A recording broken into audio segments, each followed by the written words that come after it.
Kita lihat nanti bulan Ramadan masih dilarang nggak orang melaksanakan ibadah umroh? Kita lihat nanti.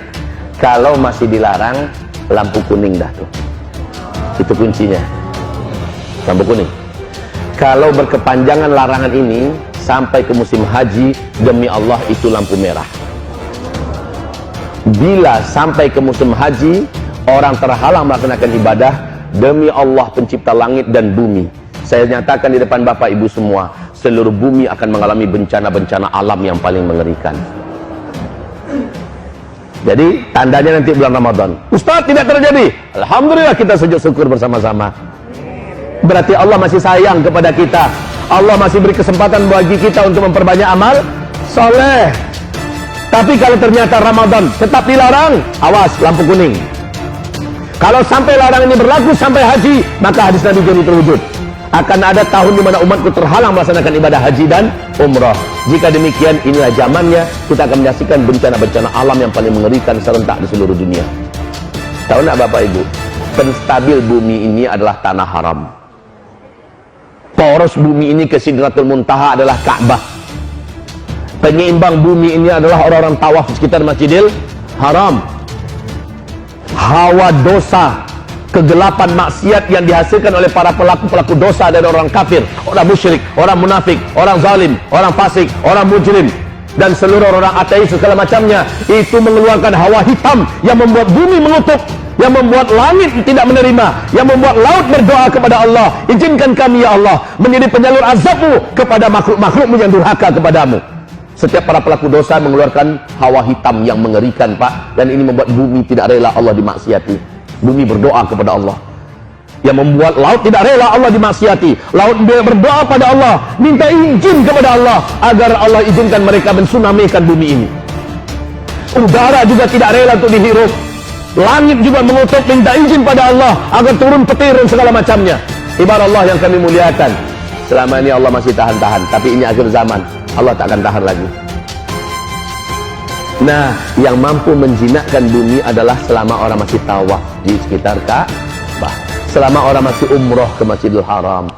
Pahala di sana dikali lipatkan oleh Allah 100.000 kali lipat, supaya mampu mengimbangi hitamnya hawa dosa yang diciptakan oleh manusia-manusia yang jahat. Ketika hawa murni yang begitu putih dan bersih keluar dari amal soleh orang-orang yang beramal di tanah haram, maka itulah yang menstabilkan bumi ini, Pak. Ini penyeimbangnya. Tapi sekarang orang sudah dilarang untuk melaksanakan ibadah ke tanah suci gara-gara virus corona. Hamba-hamba Allah yang kami muliakan, maka bencana apa yang akan dialami oleh kita? Saya khawatir kalau ini panjang dan lama. Kalau sempat sampai Ramadan, sudah lampu kuning, akan dimulai berbagai macam kegaduhan yang dahsyat dan bencana-bencana yang hebat. Dan kalau sampai musim haji selesai sudah, siap-siaplah kita bertemu dengan Allah dalam berbagai bencana besar yang akan terjadi. Hamba-hamba Allah yang kami muliakan, 156 negara sekarang yang sudah terinfeksi oleh COVID-19 atau novel corona baru ini. 156 negara, sehingga 2 hari yang lalu resmi WHO mengumumkan ini sudah menjadi pandemi, sudah mendunia dan menggerogoti seluruh sendi-sendi kehidupan, menghancurkan seluruh tiang-tiang ekonomi setiap negara. Sudah banyak nyawa yang melayang dari tubuh. Tidak terkira hewan ternak yang tidak terurus dan mati karena orang-orangnya harus dikarantina, tak boleh keluar dari rumah-rumah mereka. Tidak terkira sawah ladang pertanian yang terbengkalai dan digarap oleh hama, dihabisi oleh burung, disikat oleh belalang raksasa dari gurun. Ini bencana demi bencana berlapis-lapis. Ke depan kita semua akan dilanda oleh kelangkaan pakan dan kelaparan yang global. Berat Bapak Ibu, saya tidak mau mengatakan ini. Kalau boleh saya maunya di rumah saja, ngurus pesantren, ngurus santri, ngurus keluarga.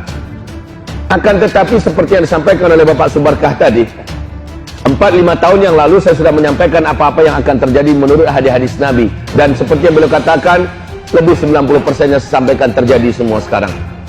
Dulu saya mengatakan, Nabi mengatakan di akhir zaman akan terjadi di mana ada saatnya umatku nanti terhalang melaksanakan ibadah umrah ke tanah suci dan ibadah haji. Maka apa yang disampaikan dulu terjadi sudah. Dulu saya mengajak kaum muslimin, ayo bapak, ibu, mari dari sekarang kita mulai menabung dalam bentuk emas, karena nanti emas akan melejit, harganya sangat mahal, dan orang lama kelamaan akan mewujudkan hadis Nabi, kalian akan tinggalkan uang-uang kertas kalian pada masa itu, kata Rasulullah. Uang saat itu tidak ada harganya, akan dibuang-buang dan berserakan di pinggir jalan seperti daun-daun yang menguning yang berguguran dari batang pohonnya. Saat itu kalian kembali menggunakan emas dan perak sebagai mata uang kalian. Sekarang, wahai bapak ibu, kehancuran ekonomi global, krisis moneter paling mengerikan sebentar lagi di ujung hidung kita, insyaallah ta'ala.